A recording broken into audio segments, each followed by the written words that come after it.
माता सुमित्रा का दूध एक बार नहीं लाख बार हराम है। आने वाली पीढ़ियों को जो हिस्ट्री है उसके बारे में पता लगना चाहिए। ये हमारा हिंदू धर्म की एक रामायण है।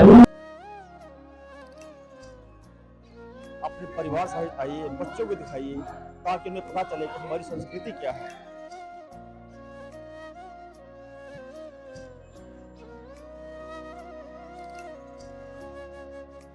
हिम्मत है तो इस मैदान में आए, हमारे दो दो हाथ देखे और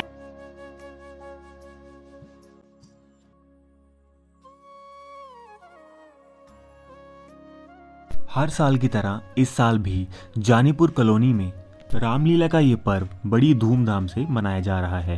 तो हम आपको अपनी वीडियो के माध्यम से इस साल भी होने वाली रामलीला के कुछ दृश्य बताएंगे। हमारा ये वीडियो बनाने का एक ही संकल्प है कि आने वाली पीढ़ियों को हमारी संस्कृति के बारे में पता चले। तो आप सबसे यही निवेदन है कि आपके आसपास कहीं भी रामलीला हो रही है तो अपने पूरे परिवार के साथ उसे जाकर देखें। तो करते हैं प्रभु श्री राम का नाम लेके इस व्लॉग को स्टार्ट। जय श्री राम। मेरा नाम अनिल वर्मा है। मैं यहाँ इस वक्त दशरथ की भूमिका में हूँ। आज हमारा सीन दशरथ का कई संवाद है। इस संवाद में कैकेयी ने जो कभी इस समय दशरथ से 2 वर लिए थे, वो आज वर लेने के लिए वो उन्हें मजबूर करती है और उन वरों में वो एक वर में भरत को राज और राम को 14 वर्ष का वनवास के लिए वो वचन मांगती है। मजबूरन राजा दशरथ को ये वचन देने पड़ते हैं और आज का हमारा यही दृश्य है। आप देखिए, अपने परिवार सहित आइए, बच्चों को दिखाइए ताकि उन्हें पता चले कि हमारी संस्कृति क्या है। आज मेरा कैकेयी का रोल है। हम आने वाले बच्चों को एक शिक्षा के तौर पे दिखा रहे हैं। तो हम चाहते हैं कि हमारे साथ और भी लोग जुड़ें, लड़कियां जुड़ें, लड़के भी जुड़ें, तो और हम इससे बेटर कर सकें इसको।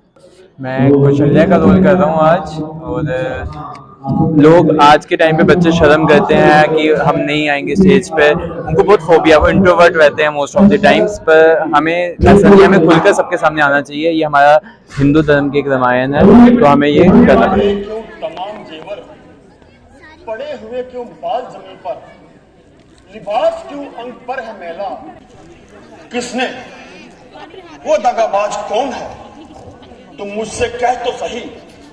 मेरी नजरें नहीं निहार सकती, ऐसे बुरे हाल में जीते जी खिंचवाऊं खाल उसकी। छोड़ दीजिए मुझे, इसी हाथ पे छोड़ दीजिए। झूठी मोहब्बत, झूठे रिश्ते को तोड़ दीजिए। सारे जहान में सबसे प्यारा राम है। मैं राम ही की सौगंध खाकर कहता हूँ कि तुम जो मांगोगी वही दूंगा। रघुवंश की आन मांगो मांगो। तो एक बार में भरत को राज, राम को 14 वर्ष का वनवास, राम वनवासी। हाय, मुझे लूट लिया। मैं नहीं समझती ऐसे हीले वाले। देवी, आखिर तुम मेरी अर्धांगिनी है। मुझ पर आए हुए कष्ट सवालों पर अरे कुछ तो जो सलूक कुछ आपसे कल्याणी, मैं तेरा हाथ जोड़ता हूँ, तू मेरा कल्याण कर दे। एक बार, बस एक बार मुझे दान कर दे। बेटा, माता जी, पिताजी का क्या हाल है? भाई भरत, शत्रुघ्न तो कुशल है, कोई शारीरिक रोग तो नहीं। वह पहले देखते ही प्रसन्न हो जाते थे, छाती से लगाते थे, अब तो बोलते भी नहीं। महाराज, तुमसे खफा नहीं, परंतु तुम उन्हें प्राणों से प्यारे हो। मुझे 2 वर दिए थे, एक बार में भरत को राज, और दूसरे में, और तुम तपस्वियों का भेद धारण करके वन को जाओगे। ऐसा ही होगा, परंतु पिताजी मुझसे बात नहीं करेंगे। क्या तुम अपने वचन से मुकर रहे हो? राम जो कुछ कहता है करने के लिए ही कहता है। क्या है, तुम आज वन नहीं जाओगे? मगर कोई कारण तो बताओ। फिर वही अगर मगर का सवाल। माता जी, मैं आपकी दिली मंशा को अच्छी तरह समझ चुका हूँ, लेकिन ये आपका बिल्कुल उल्टा ख्याल है। वह किस तरह बेटा?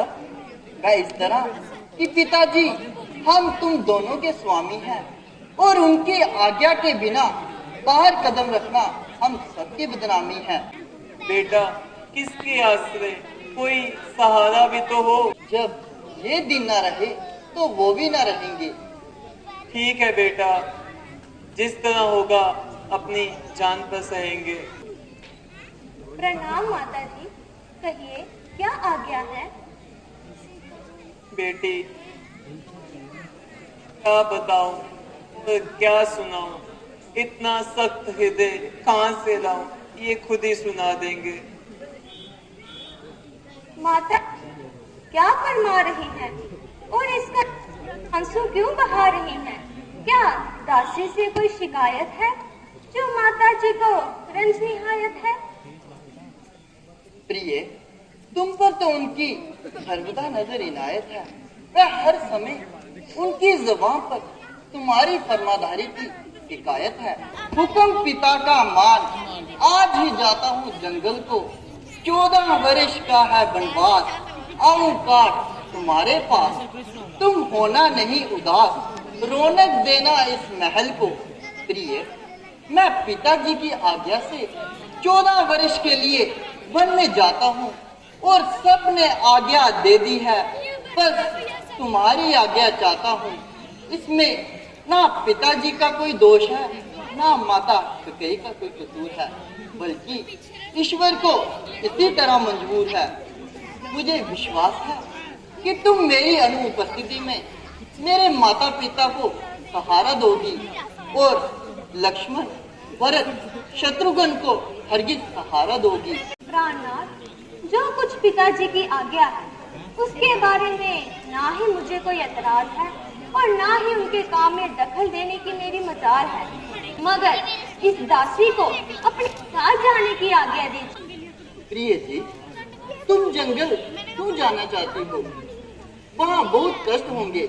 आपके चरणों में रहकर मेरे सब दुख नष्ट हो जाएंगे। आपके साथ जाना भी तो यही अभिप्राय है। तुम तो मंतक लड़ा रही हो और बात से कहीं ले जा रही हो। मेरा आपके सामने मंतक लड़ाने की हरगिज ताकत नहीं और सच पूछे तो बात करने नहीं। अब मुझे विश्वास हो गया कि तुम अपनी हद से नहीं टलोगी और अवश्य मेरे साथ चलोगी। ठीक है, जाओ अपना पतिव्रत धर्म निभाओ, जाओ।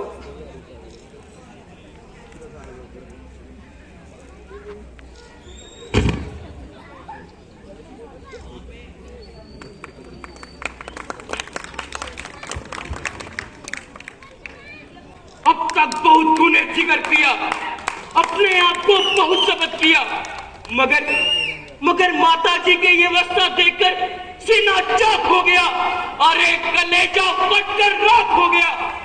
मेरी उपस्थिति में माता जी को इस कदर हजार, लक्ष्मण तुझ पे लाख धिक्कार, लानत और फटकार। माता जी आंखें खोलिए, आपका लक्ष्मण आपके कदमों पर निसार है। अगर नहीं खोलती तो लक्ष्मण जान देने को तैयार है। लक्ष्मण, जरा होश करो, इस कायरता का क्या अर्थ है?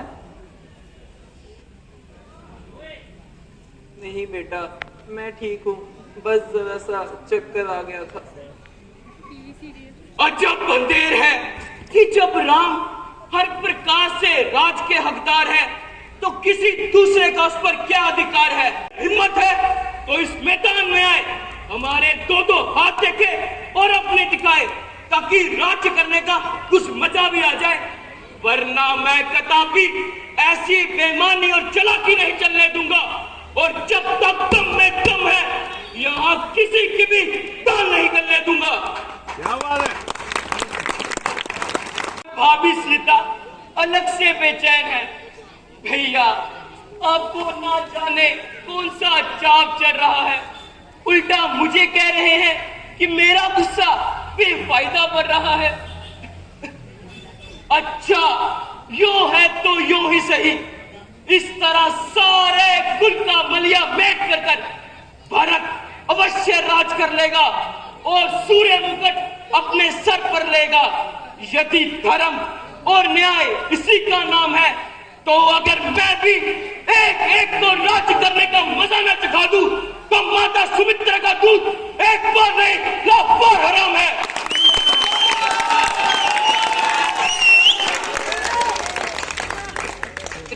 मेरा दिल से काम लो, भरत का इसमें क्या कसूर है? वह बेचारा तो कोसों दूर है।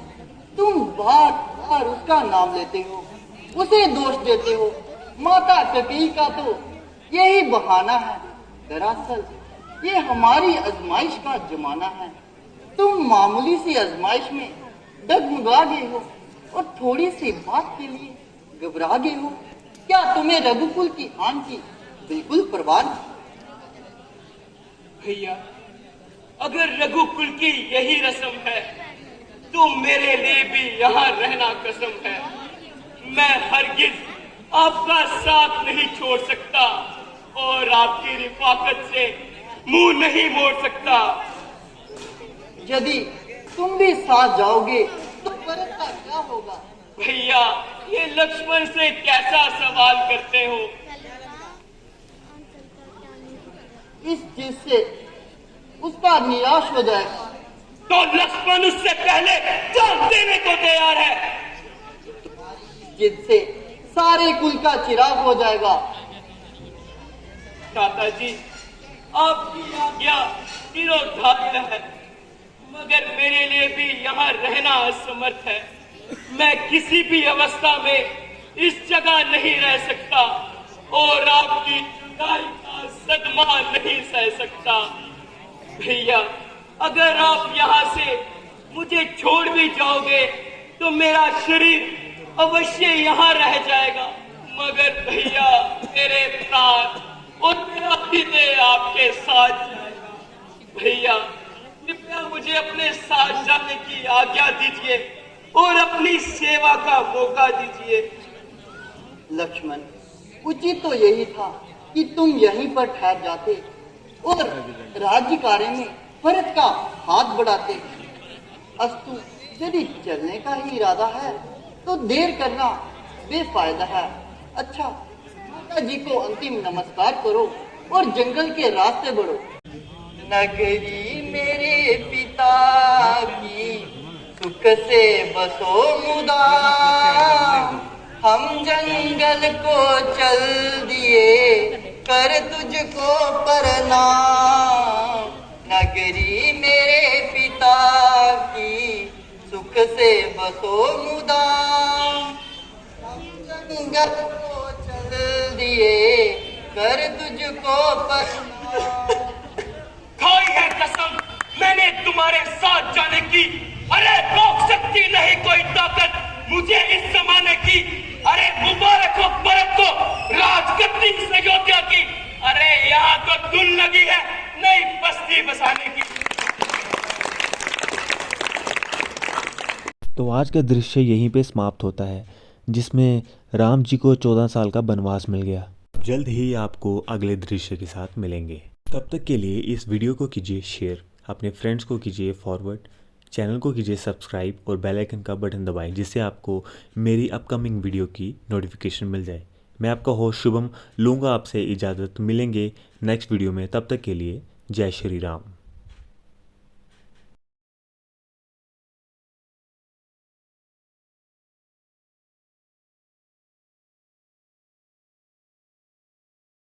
धुन लगी है नई बस्ती बसाने की।